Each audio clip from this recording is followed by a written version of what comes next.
Hello दोस्तों, आज के वीडियो के लिए आपका स्वागत है। आज से हम एक नया सीरीज शुरू कर रहे हैं जिसमें हम पढ़ेंगे। इस सीरीज का नाम हमने दिया है करेक्ट ट्रांसलेशन इनटू इंग्लिश। अब तक हम करेक्ट यूसेज इन इंग्लिश के बारे में पढ़ते आ रहे हैं और भी पढ़ेंगे। पैरेलल में इसको भी शुरू कर रहे हैं।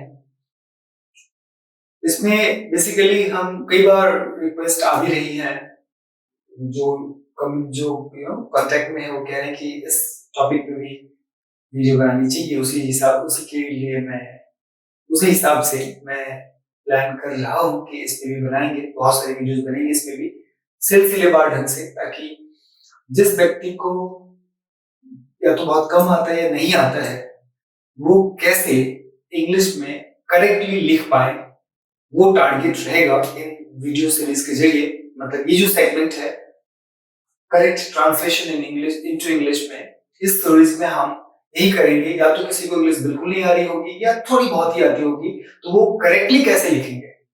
अब तक जो पढ़ रहे थे वो करेक्ट यूसेज पढ़ रहे थे, उसमें जनरली उसको समझने के लिए ऑलरेडी इंग्लिश आनी पड़ेगी। ये बिल्कुल बेसिक या लर्नर के लिए नहीं है। जो सीरीज है उसमें ऑलरेडी जो जानते हैं बट करेक्टली कैसे लिखें, उनके लिए है। बट ये जो वीडियो सीरीज होगा, ये बेसिकली हम उनके लिए टारगेट करेंगे जिनको या तो इंग्लिश बिल्कुल नहीं आती या इंग्लिश बहुत थोड़ी आती है, वो अपने आप को अपग्रेड करना चाहते हैं, उनके लिए होगा। तो इसीलिए बहुत बेसिक लेवल से शुरू करेंगे। हो सकता है आपको ये पहले से पता हो सकता है पता ना भी हो, लेकिन ये पहले डिक्लेरेशन दे रहा हूँ कि ये जो बेसिकली है उनके लिए है जिनको नहीं पता है, बहुत कम पता है, वो अपने आप को अपग्रेड करना चाहते हैं, अपने आप को इंग्लिश में एक्सप्रेस करना चाहते हैं।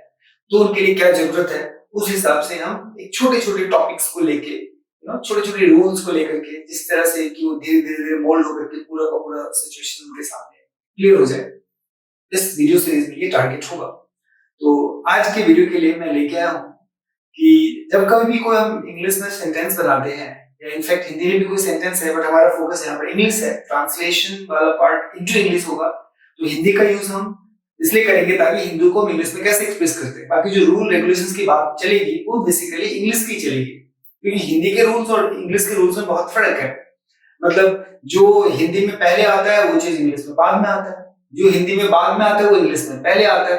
तो मुझे बार बार ये कहना, मैं बार बार ये नहीं कहूंगा कि हिंदी में ऐसा होता है इंग्लिश में ऐसा होता है, बट ये पहले से डिस्क्लेमर दे दूं कि यहाँ पे जो भी रूल्स और रेगुलेशंस की बात करेंगे वो बेसिकली इंग्लिश के लिए होगा।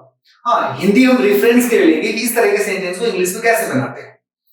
आई होप आप समझ पाएंगे, क्योंकि एक ही चीज को बार बार रिपीट करने से थोड़ा सा रिइटरेशन में थोड़ा सा क्लमजी हो जाता है, सुनाई भी अच्छे से नहीं देता है, समझ में भी अच्छे से नहीं आता और बोर हो जाता है। इसलिए मैं इस बात का रिपीटेशन बार बार नहीं करूंगा, पहले ही बता रहा हूँ। अच्छा, तो आज के वीडियो में मैं सिंपल एक छोटा सा टॉपिक लेके आया हूँ कि एक सेंटेंस को बनने के लिए मिनिमम कितने शब्द चाहिए। तो एक सेंटेंस सिर्फ एक वर्ड से भी बन सकता है। जैसे कई बार होता है जाओ, आओ, बैठो, इन सारे सेंटेंस में आप देखेंगे एक ही शब्द है, बेसिकली ये वर्ब है। वर्ब क्या है मैं क्लियर करूंगा। कुछ ऐसे सेंटेंस होता है जिसमें सब्जेक्ट और वर्ब दोनों होते हैं, मतलब उसमें दो शब्द होते हैं, तो उसमें सब्जेक्ट होता है, वर्ब होता है। तो सब्जेक्ट क्या है इसको चर्चा करके समझेंगे। साथ ही साथ कुछ ऐसे सेंटेंस होंगे जिसमें सब्जेक्ट वर्ब के साथ ऑब्जेक्ट भी होता है, ऑब्जेक्ट क्या है उसको समझेंगे। और इसके अलावा और भी बहुत सारे शब्द हो सकते हैं अलग अलग पार्ट में। उन सारे पार्ट्स को एक बाय एक करके हम जैसे जैसे समय आएगा, जैसे जैसे उस चीज को समझाने की जरूरत आएगी सीक्वेंस में, हम उसको बताएंगे। अभी मैं आपको बताने वाला हूं सब्जेक्ट, वर्ब और ऑब्जेक्ट क्या होता है, और साथ ही साथ ये भी देखेंगे कि सब्जेक्ट की पहचान कैसे करें। अब जैसे देखते हैं सब्जेक्ट, वर्ब और ऑब्जेक्ट क्या होता है। सिंपल है। सेंटेंस में सेंटेंस में एक पार्ट होगा जिससे पता चलता है कि कोई काम हो रहा है या कोई काम किया जा रहा है। मतलब जिन शब्द से किसी काम का होना या करना समझा जाता है, उस पार्ट को सेंटेंस का वर्ब कहते हैं। वर्ब मतलब क्रिया, हिंदी में हम उसको क्रिया बोलते हैं। जैसे उदाहरण के तौर पे मैं लिखता हूं मैं किताब पढ़ता हूं। इस सेंटेंस को समझिए, मैं किताब पढ़ता हूं, क्या काम हो रहा है, मैं किताब पढ़ता हूं, पढ़ने का काम हो रहा है। तो यहां पे जो पढ़ता शब्द है, इससे ये पता चल रहा है कि पढ़ने का काम हो रहा है। या जैसे मैं कहता हूं मैं रोज किताब पढ़ता हूं, यहां भी पढ़ने का काम हो रहा है। सोहन घर जाता है, क्या काम हो रहा है? जाने का काम हो रहा है। नहीं, वह खाना पकाती है, क्या काम हो रहा है? पकाने का काम हो रहा है, मतलब खाना को पकाने का काम हो रहा है, तो पकाना यहाँ पे क्रिया है। तुम गीत गा रहे हो, क्या काम हो रहा है? गाने का काम हो रहा है, मतलब गीत गाने का काम हो रहा है। तो जिन शब्द से ये पता चलता है कि कौन सा काम हो रहा है या कौन सा काम किया जा रहा है, वो शब्द को वर्ब कहते हैं। आपको ये ध्यान रखना पड़ेगा। हिंदी के वाक्यों में जब आप पढ़ेंगे और जिन शब्द से ये पता चलेगा कि कौन सा काम हो रहा है या किन शब्द से ये पता चलेगा कि कोई काम हो रहा है या किया जा रहा है, उस शब्द को हम बोलेंगे क्रिया। अब क्वेश्चन है, जब कोई काम हो रहा होगा तो कोई करने वाला भी होगा? नहीं। जैसे मैं किताब पढ़ता हूं, पढ़ने का काम हो रहा है, बट कर कौन रहा है? मैं। यहां जो मैं शब्द है, मैं पढ़ने का काम कर रहा है। तो सेंटेंस में जिस शब्द से पता चलता है कि काम क्या हो रहा है या क्या किया जा रहा है, उस शब्द को क्रिया बोलेंगे। और जो काम कर रहा होता है, जिस शब्द से ये पता चल रहा है कि आखिर काम कौन कर रहा है, तो जो काम कर रहा है उसको हम कहते हैं सब्जेक्ट, हिंदी में कहते हैं कर्ता। तो सब्जेक्ट क्या हुआ? जो कार्य करे। क्या लिखा है? अच्छा, सब्जेक्ट को SUB या ऑब्लिक S के टर्म में दिखाएंगे, मतलब शॉर्ट में वर्ब को V से दिखाएंगे और ऑब्जेक्ट को OBJ या O से दिखाएंगे जैसे जरूरत पड़ेगी। तो जैसे ही S दिखा दिया तो समझ लीजिए सब्जेक्ट है, O दिखा दिया मैंने ऑब्जेक्ट है, V दिखा दिया तो वर्ब है, ऐसा समझना होगा। क्योंकि बहुत बार इसकी चर्चा होगी, हर बार पूरा का पूरा लिखा नहीं जा सकता। मैं कोशिश करूंगा कि S की जगह पे SUB भी लिखूं ताकि आपको समझने में आसानी हो, बट फिर भी डिस्क्लेमर दे रहा हूं कि सब्जेक्ट की जगह पे S भी हो सकता है, ऑब्जेक्ट की जगह पे O भी हो सकता है या OBJ भी हो सकता है, और वर्ब की जगह पे V लिखेंगे। तो सब्जेक्ट में क्या डेफिनेशन हुआ? जो कार्य करे। कार्य मतलब वर्ब।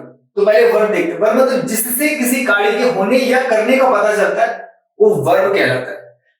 लेकिन वर्ब को जो करता है उसको कर्ता कहलाता है, कर्ता कहते हैं या सब्जेक्ट कहते हैं। मतलब जिससे किसी काम का होना या करना समझा जाए उसको वर्ब कहेंगे। लेकिन जो काम कर रहा है या जो काम को करता है उसको क्या बोलेंगे? कर्ता, मतलब सब्जेक्ट। तो जो वाक्य में, किसी सेंटेंस में जो कार्य को करता है उसको क्या कहते हैं? कर्ता। इसलिए डेफिनेशन क्या हो? जो कार्य करे सब्जेक्ट या कर्ता कहलाता है। नाम से ही पता चलता है, कर्ता जो कार्य करे, और कर्ता जो इंग्लिश में उसको सब्जेक्ट बोलते हैं। तो सेंटेंस में जो कार्य करे कर्ता कहलाता है। Third part is object. जब कार्य होगा तो कार्य का प्रभाव भी होगा किसी चीज पे। प्रभाव का क्या मतलब? मैं कहता हूं मैं किताब पढ़ता हूं, पढ़ने का काम हो रहा है, बट पढ़ा किसको जा रहा है? मैंने पढ़ने का काम का इन्फ्लुएंस किस पे पड़ रहा है? मान लीजिए मैं किताब पढ़ता हूं तो पैराग्राफ क्रॉस करूंगा, पेज क्रॉस करूंगा, या जिस पे काम होगा, किस पे काम होगा? किताब पे काम होगा। मतलब काम का प्रभाव किस पे पड़ रहा है? किताब पे। तो किताब यहाँ पे कर्म हो गया, ऑब्जेक्ट। या जैसे मैं कहता हूं मैं आम खाता हूं या मैं आम खा रहा हूं, कौन सा काम कर रहा हूं? खाने का। किसको खा रहा हूं? आम को। मतलब खाने का काम किस पे हो रहा है? आम पे। आम यहां पर ऑब्जेक्ट हो गया। तो जिस पे काम का प्रभाव पड़ता है उसको कहते हैं ऑब्जेक्ट। जिस पर काम का प्रभाव पड़ता है उसको क्या बोलेंगे? ऑब्जेक्ट। जैसे यहां पे देखिए, वह खाना पकाती है। खाना पकाती है, क्या काम हो रहा है? पकाने का। पर किसको पका रही है? खाने को। तो खाना यहां पर क्या हो गया? ऑब्जेक्ट। जिस पर काम का प्रभाव पड़ता है उसको क्या बोलेंगे? ऑब्जेक्ट। जैसे तुम गीत गा रहे हो, कौन सा काम हो रहा है? गाने का। बट किसको गाया जा रहा है? गीत को गाया जा रहा है। तो गाने का प्रभाव किस पे पड़ रहा है? गीत पे। तो गीत क्या हो गया? ऑब्जेक्ट। मतलब जिस पर क्रिया का प्रभाव पड़ता है उसको कहते हैं ऑब्जेक्ट। मतलब जिस पर क्रिया का इन्फ्लुएंस होता है उसको कहेंगे ऑब्जेक्ट। मतलब जो काम किया जा रहा है आखिर काम हो किस पे रहा है? तो जिस पे हो रहा होगा उसको क्या बोलेंगे? ऑब्जेक्ट। जो कर रहा होगा उसको क्या बोलेंगे? सब्जेक्ट। और जिससे ये पता चलेगा कि कौन सा काम हो रहा है या कौन सा काम किया जा रहा है उसको क्या बोलेंगे? वर्ब। एक सेंटेंस को एलाबोरेटली तो बहुत सारी चीज हो सकते हैं, बट मिनिमम हम इस बात को स्टैंडर्ड मानते हुए चलते हैं कि जब कोई भी हम एग्जांपल लेंगे किसी सेंटेंस का तो उसमें कम से कम ये 3 पार्ट जरूर रखेंगे, सब्जेक्ट, वर्ब और ऑब्जेक्ट। आगे जाके देखेंगे कुछ एक वर्ब होता है, ऑब्जेक्ट उसके साथ नहीं आता है। आगे जाके ये भी देखेंगे कि एक ही सेंटेंस में कई सारी चीजें आती हैं। अब हर सारी चीजें तो पढ़ी नहीं जा सकती एक ही साथ, लेकिन हम हर चीज पढ़ेंगे, एक एक करके आगे चलते जाएंगे। जैसे उदाहरण के तौर पर देखिए, मैं किताब पढ़ता हूं, इसी में मैंने एक शब्द जोड़ दिया रोज, मैं रोज किताब पढ़ता हूं। तो पहले वाला सेंटेंस में सब्जेक्ट किताब, ऑब्जेक्ट पढ़ता हूं वर्ब, लेकिन जैसे ही रोज डाल दिया, रोज यहाँ पे हो गया एडवर्ब। अब उसी में देखिए, मैं रोज सुबह में किताब पढ़ता हूं, एक नया शब्द इसमें जुड़ गया सुबह, और उसके साथ जुड़ गया मैं, मे, राइट। अब यहाँ पे जो मे है ना, ये हो गया प्रीपोजिशन, और सुबह हो गया एक नाउन, मतलब एक शब्द को सेंटेंस में जोड़ दिया, तो उससे पहले कुछ जोड़ना पड़ता है, उसको प्रीपोजिशन कहते हैं। प्रीपोजिशन, नाउन से पहले एक सेगमेंट आ जाएगा, ताकि उस नाउन को सेंटेंस के साथ जोड़ के एक मीनिंगफुल सेंस दे दे उस सेंटेंस को, उसको कहते हैं प्रीपोजिशन। इस तरह से और भी बहुत सारी चीजें हो सकती है। मतलब देखेंगे इसमें क्या कहा, इसमें तीन, मैं किताब पढ़ता हूं, मैं रोज किताब पढ़ता हूं, रोज सब जुड़ गया, मैं रोज सुबह में किताब पढ़ता हूं, सुबह जुड़ गया, मैं जुड़ गया। इस तरह से सेंटेंस में कई सारी चीजें जुड़ सकती हैं, और वो सेंटेंस मीनिंगफुल और लंबा हो सकता है।